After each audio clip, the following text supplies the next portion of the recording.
बोलो कृष्ण कन्हैया लाल की जय। આપણે કોઈ બી ને આપણે એમ કહીએ કે ફલાણાએ આ પાપ કર્યું, ઢેકણાએ આ પાપ કર્યું, પણ જો તમે જોડેને પાપ કરો એ પાપ તમારે ભોગવવું પડે। પણ જો તમારાથી અજાણતા પાપ થઈ જાય એ પાપ ભગવાન તમારા નોમે લખતો નહીં, બરાબર। હવે એક રાજા હતો, અને રાજાનો જે કોમ કરતો હોય એમનો જે પ્રધાન હોય એ હતો, અને રાજા એટલો સેવાભાવી તે ગમે એ કોઈ આવે તો એને ખવડાયા વગર, કોઈ સાધુ આવે કે સંત આવે કે બેન દીકરી આવે કે ભણેજી આવે પણ એને ખાધા વગર જવા દે નહીં, એટલો દયાળુ રાજા હતો। એટલે સંત આવ્યા, ચાર સંત આવ્યા એટલે સંતોએ કીધું કે ભાઈ અમારે જમવાનું છે। એટલે ગામમાં બધાએ એમ કીધું કે તમે એમ કરો, આપણે જે ફલાણા રાજા એ બહુ દયાળુ હોય એ બધાને ખવડાવે, બરાબર, તો તમે અહીંયા ઘેર જાઓ એટલે અહીંયા તમારે બધી આગતા સાગતા બધું તમારું અહીંયા જળવાઈ રહે। એટલે કે હારું, તો સંતો બધા અહીંયા જ્યાં એટલે રાજાને વાત કરી કે ભાઈ અમારે રોકાવાનું છે થોડુંક, અને જમવાનું છે અને રાત રોકાવાનું। એટલે કે પેલા રાજા કે કશો વાંધો નહીં તમતાર, પણ કે અમે જમવાનું અમારે જાતે બનાવશું, અમે બનાવીને તમે અમને કોરું સીધું આલજો। એટલે કે હારું, આ તો પ્રધાનને બોલાયા કે ભાઈ આ સંતોષી અને એમને જમવાનું હોય તે લોકો કે અમે જાતે બનાવશું, એમને આપણે કોરું સીધું હાલવાનું સર।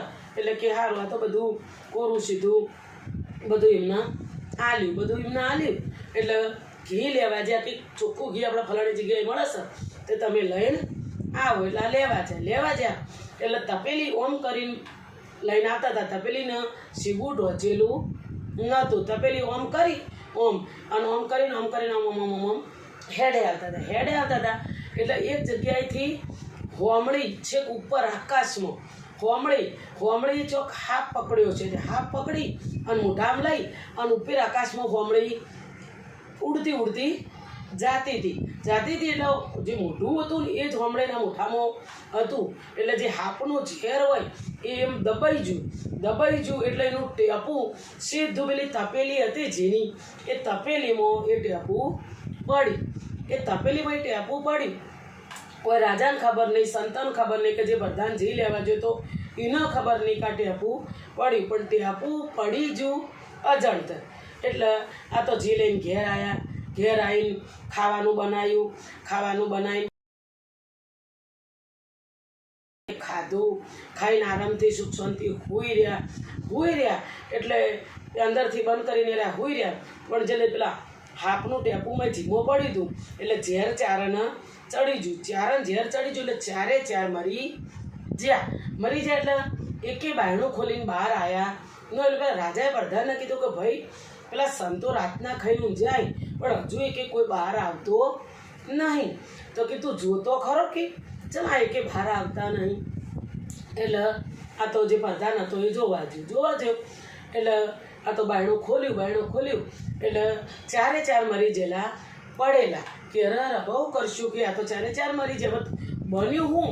રાજા કે મને ખબર નહીં, પ્રધાન કે મને ખબર નહીં, હવે બન્યું હું કે હવે હું કરશું કે હવે આ તો વિચાર કરે છે ને પેલા તો ચાર મરી જાય, હવે ચારે જીવ જતા રહ્યા ભગવાનના ઘેર, ભગવાનના ઘેર જતા રહે। ભગવાનના ઘેર જાય એટલે પેલું પાપ હતું ને એ ઊભું હતું, પાપ રહ્યું ને એ છે એવું હોય ખબર કે ગમે ને જેને પાપ કર્યું એના ચોપડે મને ફટાફટ લખી દઉં, હું ઊભું નહીં રહું। પાપ રહ્યું ને કે ભગવાનના ઘેર જઈને કે હું ઊભું ન રહું, મને ગમે એના ચોપડે લખો। એટલે ભગવાન વિચાર કરવા માંડ્યા કે ઓગળો રાજા આટલું દયાળુ હોય, પ્રધાન આટલો દયાળુ હોય, અને એમની ભૂલ છે નહીં, એમના વાતની કોઈ ખબર છે નહીં, તો હું પાપ એમના નોમે લખું જેવી રીતે એમને ચોપડા લખવાની આવતું જ નહીં, જેમ કે એ બે જાણતા જ નહીં, એટલે એમના ઉપર મારા એમના ચોપડા લખાય નહીં। પણ પાપ ઊભું રહે, તું શાંતિ રાખ, હમણાં ગમે કોક મળી જાય અને ગમે કોકના ચોપડે હું તારું લસી લ્યું, પણ આ બેના ચોપડે મારથી લખાય નહીં, જેમ કે આ બે નિર્દોષ છે। એટલે કે એવું એટલે કે ઓ આ તો એમ કરીને પાપ તો ઊભું રહ્યું કરતા દાડો હાથમ્યો તે એકાદશી હતી, બઈઓ બેઠી ભજન કરતી હતી અને થોડો એવો ઓથી હોય કરનારો બા 80 ઉંમરવાળા બાનું નામ ગમે એ હોય બરાબર. એટલે બીરે બા આવ્યો એનું બા નામ મને લાગે હમજુબા હતું. તે હમજુબા આવ્યો કે હુઈરો ભાઈ ઊભી રહો. એ કે ચમ એ કે ઊભો રહો કે હાલ ભજન કરશો નહીં. એ કે ચમ એક તમને વાત કરું. એ કે હની અરે પેલા રાજાને ઘેર તો સંતો કાલ ખવરાયું અને ખવરાઈને તો ઝેર આપીને તો બચારાને ચારણ માઈનો છે. એ કે રાજાએ ઝેર આલ્યું. એ કે ઓવર રાજાએ ઝેર આલ્યું અને પ્રધાનના રાજા બે થઈ અને હોય તો બચારાને કે માઈનો છે. ચારે સંતન માઈનો છે. એ કે હા એટલે કેવો સીધું ભગવાનના ઘેર. ભગવાને વાત ઓભળી એટલે ભગવાને કીધું કે રાજા નહીં જોડતો પ્રધાન નહીં જોડતું. પણ આ હમજુબા રહ્યો એ ખોટી નિંદ્યા કરી અને રાજાનું અને પ્રધાનનું બેનું હાવ ખોટું નામ લીશે. એને ખુદને ખબર નહીં કે આ લોકો જાણતા નહીં એવું ખોટું નામ લીશે. એટલે પાપના ફટ લઈને પેલા જે હમજુબા હતા એના ચોપડામાં લસી દીધું. એટલે કોઈ બી વાત આપણને કમ્પ્લેટ આપણે જોડતો હોઈએ, કમ્પ્લેટ આપણને ખબર હોય તો જ એ વાત આપણાથી થાય. બાકી આપણને ખબર ન હોય તો કોઈની એમને ખોટી વાત મંડાય નહીં. આપણને ખબર હોય આપણે કે જે ભાઈ આપણાને ખબર એ જરૂરી હોય તો ન જરૂરી હોય તો આપણે કોઈની વાત કરવાની જરૂર આવતી નથી. આપણે હોમાંથી એમ કહે છે કે ભાઈ જય શ્રી કૃષ્ણ, કે ભાઈ સીતારામ, તમે એવું બધું બોલો, કે ભોળાનાથ, તમને જે ફાવો ને એ બોલો.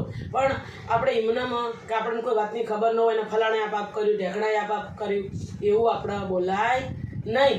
પાપ તરત પોકાર અને તરત આપણા ચોપડા લખાઈ જાય. એટલે ખોટી રીતે પાપ કરશો નહીં. બોલો કૃષ્ણ કનૈયા લાલ કી જય.